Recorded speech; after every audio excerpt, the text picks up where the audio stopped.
Good morning everyone, कैसे हैं आप लोग। आई होप आप तमाम लोग ठीक होंगे, अपने और अपने परिवार का ख्याल रखे होंगे। वक्त है एक नई कहानी का, और कहानी में आज का जो कहानी मैं आपको सुनाने जा रहा हूँ, ये कहानी में मौसम जो अभी फिलहाल हमारे हिंदुस्तान में चल रहा है वो मौसम है चुनाव का। हर तरफ चुनाव की बातें हो रही है। 1 जून तक वोटिंग होगी और फिर 4 जून को काउंटिंग होगी। 18वीं लोकसभा चुनाव के लिए ये वोट डाले जा रहे हैं। और इन 18 लोकसभा चुनाव का इतिहास क्या है, देश में पहली बार चुनाव कैसे हुआ था, कितने दिनों तक हुआ था, देश में निर्वाचन आयोग यानी कि इलेक्शन कमीशन का गठन कब हुआ, पहले चुनाव में कौन कौन सी पार्टी थी जिन्होंने पंडित जवाहरलाल नेहरू की अगुवाई वाली अखिल भारतीय कांग्रेस का मुकाबला किया था, ईवीएम मशीन और बैलेट पेपर पर उस जमाने में जो बूथ कैप्चरिंग होती थी उसमें कितना बदलाव आया है, इतिहास चुनाव में कितना खर्च बढ़ा है, पहले जो चुनाव था उस पर कितना खर्च आया था, पहली बार जब पोलिंग हुई थी, वोटिंग की, तो किस तरीके से हुई थी। क्या आप यकीन करेंगे, इस देश में जब पहली बार चुनाव हुआ था तो लोगों ने सादे कागज पर अपना वोट डाला था। उसका भी एक तरीका था। पूरी चुनावी कहानी इस चुनाव को लेकर बीच बीच में खास तौर पर ईवीएम को लेकर के जो आवाज उठी थी, इससे पहले जो बूथ कैप्चरिंग को लेकर के जितने जुर्म हुए, क्राइम हुए, कैसे लूटपाट मरती थी, कैसे चुनाव को लूटने के लिए, पूरी कहानी आपके सामने है। 15 अगस्त 1947 को हम आजाद हुए थे और 26 जनवरी 1950 को हमारे देश का अपना एक संविधान बना था। 26 जनवरी 1950 से ठीक एक दिन पहले 25 जनवरी 1950 को इस देश में पहली बार इलेक्शन कमीशन का जन्म हुआ था। यानी कि जो अपना निर्वाचन आयोग है, लेकिन तब इलेक्शन कमीशन में सिर्फ एक ही लोग हुआ करते थे, एक ही आयुक्त हुआ करते थे। जो इस सब पहले इस देश का इलेक्शन कमीशन बने थे उसका नाम था सुकुमार सिंह। बाद में इलेक्शन कमीशन में जो कमिश्नर थे उसकी तादाद बढ़ी।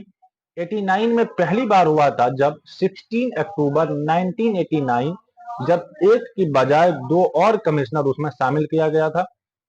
उसके बाद परंपरा ये आज तक चली आ रही है कि एक इलेक्शन कमिश्नर मेन होते हैं और बाकी दो उनके आयुक्त होते हैं, और जो उनके अंडर में काम करते हैं तो 3 लोगों की ये पूरी कमेटी होती है। इस देश के राष्ट्रपति, इसके अलावा लोकसभा, राज्यसभा, विधानसभा, यह सारे चुनाव को कंडक्ट करते हैं। यही इलेक्शन कमीशन की जिम्मेदारी होती है। तो 26 जनवरी को संविधान बना और 25 जनवरी को 1950 को लोकसभा का गठन हुआ था। लोकसभा के गठन के बाद जो पहला चुनाव था हमारे देश में, वह चुनाव 25 अक्टूबर 1951 से लेकर के 21 फरवरी 1952 यानी कि तकरीबन 4 महीने तक इस देश का पहला लोकसभा चुनाव हुआ था।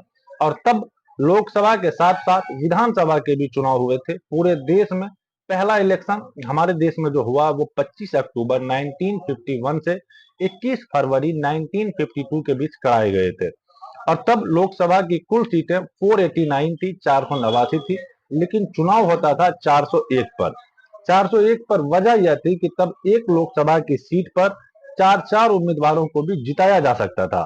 तो कई जगह पर दो दो एक ही जैसे सपोज ना, तो एक नोएडा में 2 लोकसभा की सीट थी। बाद में हालांकि इन चीजों को 1957 तक यह जारी रही। एक सीट पर से एक से ज्यादा उम्मीदवार को जीतने का 57 में फिर यह हुआ कि नहीं, एक लोकसभा सीट मतलब एक ही कैंडिडेट जीतेगा। जो पहला जो चुनाव, आम चुनाव हुआ था, वह 51 से 52 के दरमियान हुआ था।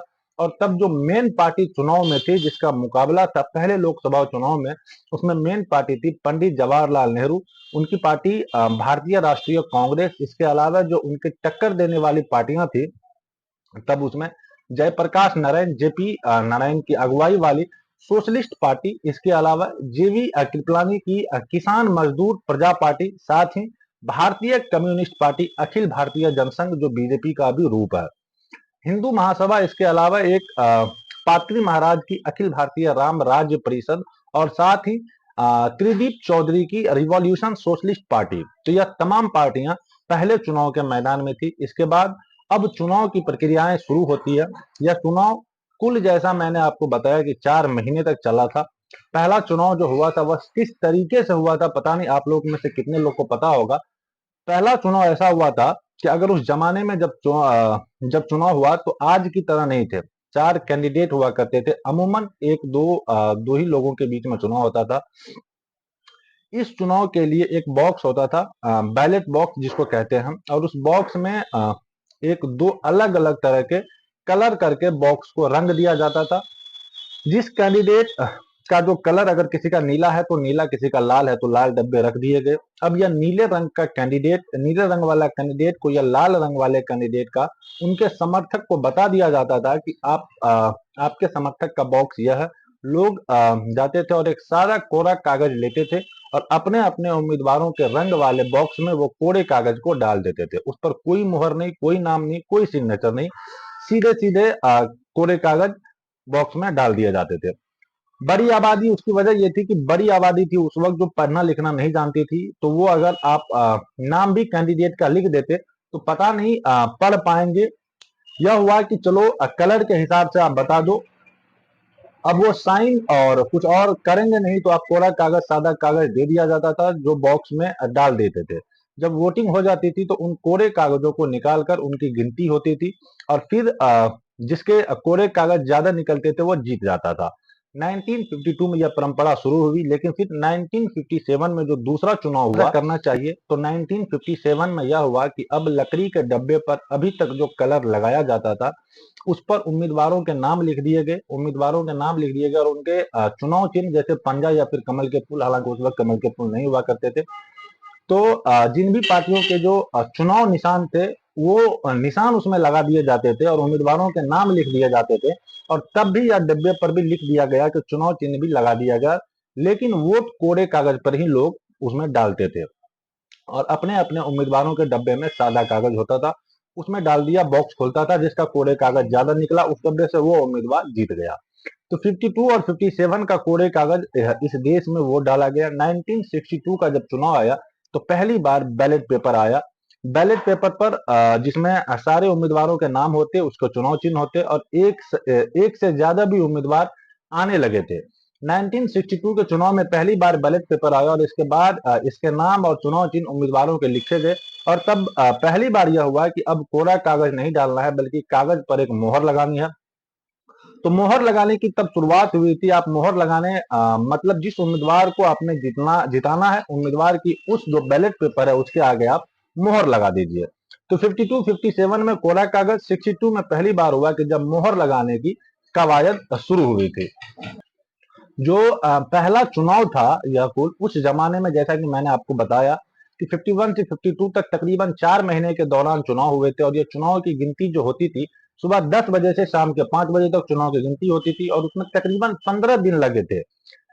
चुनाव जो हुए वो तो 4 महीने के अंदर अंदर, फिर 15 दिन इसमें अलग से लगते थे और एक लंबा वक्त था, इतने सारे पे सरकारी मशीनरी, सरकारी कर्मचारियों का इस्तेमाल, तो उस वक्त तक यह सिलसिला चलता रहा। और फिर 1962 में जो मोहर और बैलेट बॉक्स वाली चीजें आई तो फिर यह आने वाले वक्त में भी यही चलता रहा और एक तरह से यही एक चुनावी प्रक्रिया का हिस्सा हो गया था।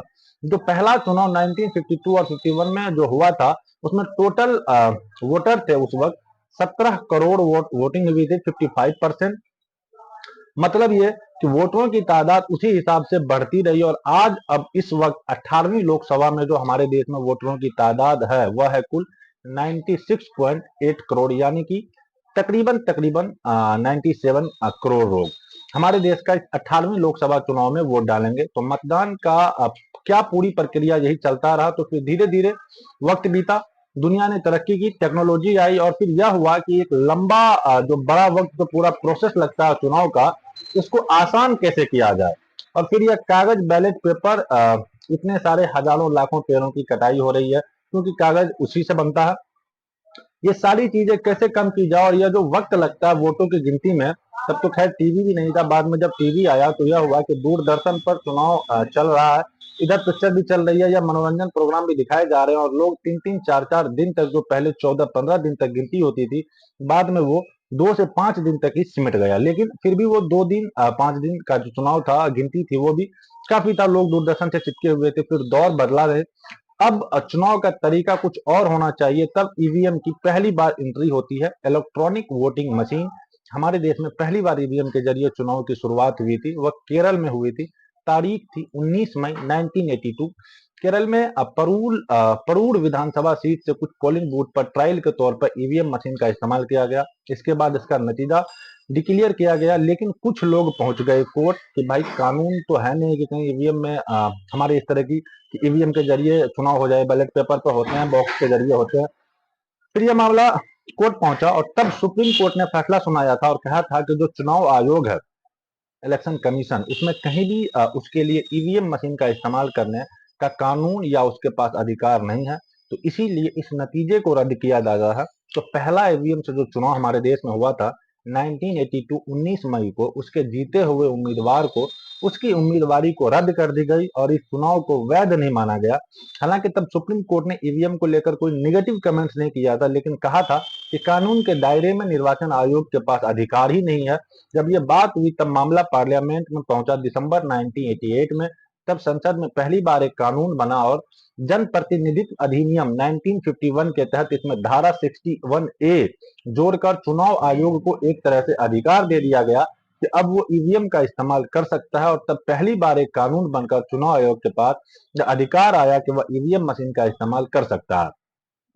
15 मार्च 1989 में वो वही तारीख थी जब इस देश में ईवीएम के इस्तेमाल को कानूनी मान्यता दे दी गई और फिर इसके बाद छोटे मोटे कई जगह पर ट्रायल चुनाव किए गए और आखिरी में 2004 में जो पूरे देश में आम चुनाव हुआ था उसमें पूरी तरीके से ईवीएम मशीन का इस्तेमाल हुआ।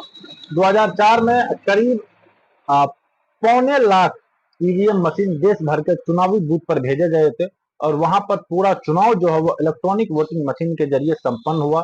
अब ईवीएम मशीन जो है इसकी कुछ खासियत भी है, हालांकि इसको लेकर के सवाल बहुत उठते हैं। ईवीएम मशीन जो हमारे यहाँ जो चुनाव में जिसका इस्तेमाल किया जाता है कि एक ईवीएम मशीन के साथ 64 से ज्यादा उम्मीदवार उसमें ईवीएम मशीन में काम नहीं आएगा, मतलब उसका डेटा दर्ज नहीं हो सकता है। मैक्सिमम 64 कैंडिडेट ही एक ईवीएम मशीन के जरिए उसको वोट डाला जा सकता है। तो 64 से कोशिश होती है कि कभी उम्मीदवार ज्यादा न हो।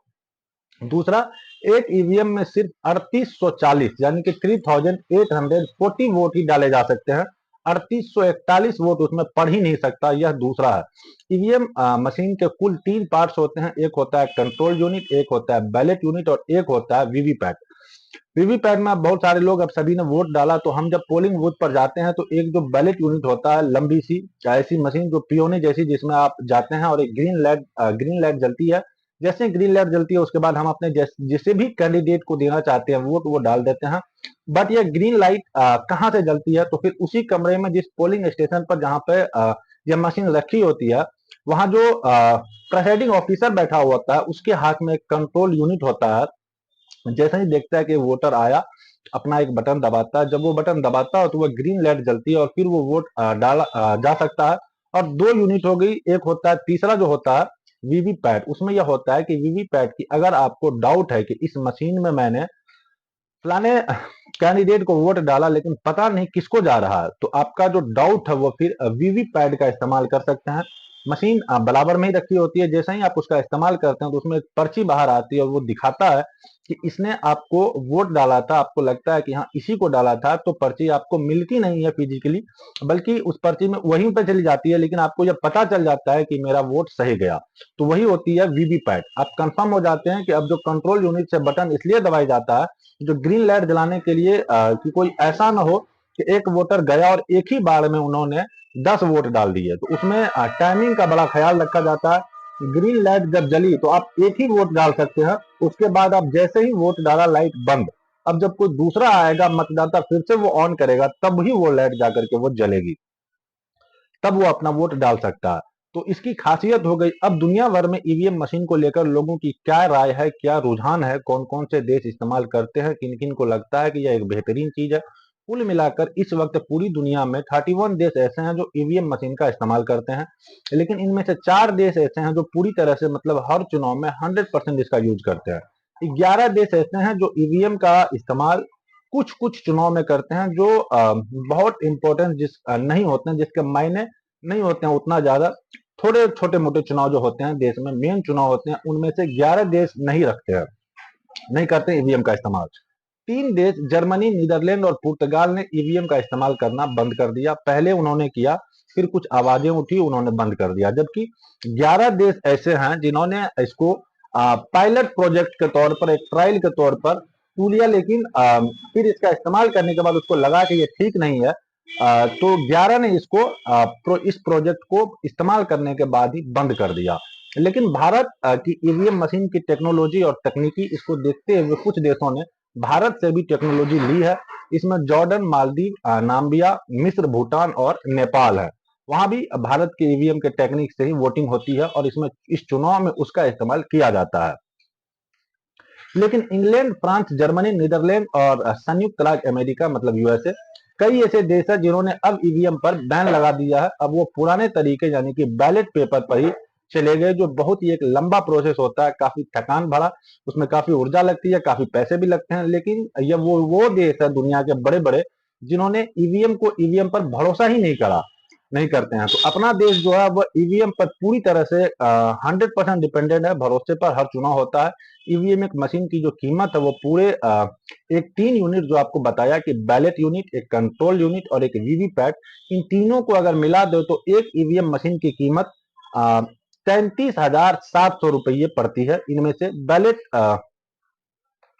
यूनिट की कीमत तकरीबन 7,900, कंट्रोल यूनिट 9,800 और वीवीपैट 16,000। मतलब हर वो पैट का इस्तेमाल करके। लेकिन अभी सुप्रीम कोर्ट में भी एक मामला गया, तो इसमें भी यही है, इन्होंने इसमें पैसे ज्यादा लगते हैं और चुनाव का जो खर्च है, जब शुरुआत में पहली बार चुनाव हुआ था अपने देश में, तो चुनाव का खर्च उसके बाद से भी लगातार बढ़ता जा रहा है। 33,700 सिर्फ उस मशीनरी पर खर्च होती है जिसमें एक वोट पड़ता है। चुनाव का खर्च इससे अलग है। उस ईवीएम मशीन को चुनावी ड्यूटी पर पूरे देश में ले जाना, ले आना, सड़क मार्ग के रास्ते, हवाई जहाज के रास्ते, चौपर के रास्ते, सारे खर्च अलग अलग। उम्मीदवारों का जो चुनावी कैंपेन होता है उसमें खर्च अलग अलग। सिर्फ एक वोट डालने की उस मशीन की कीमत है, यह उस वक्त की बात है। अब चुनावी रुपया कितना खर्च होता है यह तो अलग हो गया। आपको बताया जाता है कि 1951-52 में जब देश का पहला लोकसभा चुनाव हुआ था, तब 17 करोड़ की आबादी उस वक्त थी। हालांकि जो वोटर थे वो अभी तो तकरीबन 97 करोड़ के करीब हो गए हैं। पहले चुनाव पर इस देश में तकरीबन लोकसभा का जो चुनाव हुआ था वो 60 पैसे खर्च आया था पर वोटर, 60 पैसे का पर वोटर खर्च आया था। बाद में फिर यह बढ़कर 2009 में आ गया, 60 पैसे में शुरू हुआ था, 2014 में यह 42 रुपये प्रति वोटर हो गया, 2019 में यह और बढ़ा और यह खर्च अंदाजा लगाया जा रहा है कि ये 2019 का जो चुनाव हुआ था वो 72 रुपये पर वोटर खर्च ये पड़ गया था, सारी मशीनरी और इन चीजों को मिलाकर। अगर पूरे चुनाव का आप खर्चा और सारी ईवीएम मशीनरी का बाकी सारी चीजों की अगर आप जोड़ ले तो तकरीबन 5,331 करोड़ रुपये लोकसभा चुनाव पर खर्च होता है। यह तो रहा खर्चा। लेकिन अब ईवीएम पर सवाल भी उठे और सवाल यह कि ईवीएम में हेरफेर होता है। ईवीएम में कई ऐसे इल्जाम लगे ईवीएम पर, 1 लाख वोट पड़े उसके बाद एक ही पार्टी को वोट जाता है, तो बहुत सारे ईवीएम को भी हैक किया जा सकता है। जब ऐसा नहीं है, बहुत सारे पहले भी ऐसे ही सवाल ईवीएम को लेकर उठने शुरू हुए थे। 2009 में आपको हैरान होगी इस बात को जानकर, जब पहली बार खुद बीजेपी ने ईवीएम पर सवाल उठाया था, लाल कृष्ण आडवाणी जी, और उस वक्त जनता पार्टी के सुब्रमण्यम स्वामी, इन्होंने ईवीएम चुनाव पर पहली बार आरोप लगाया था। फिर 2010 में भी जब जीवीएस नरसिम्हा राव इस मशीन पर सवाल खड़ा किए।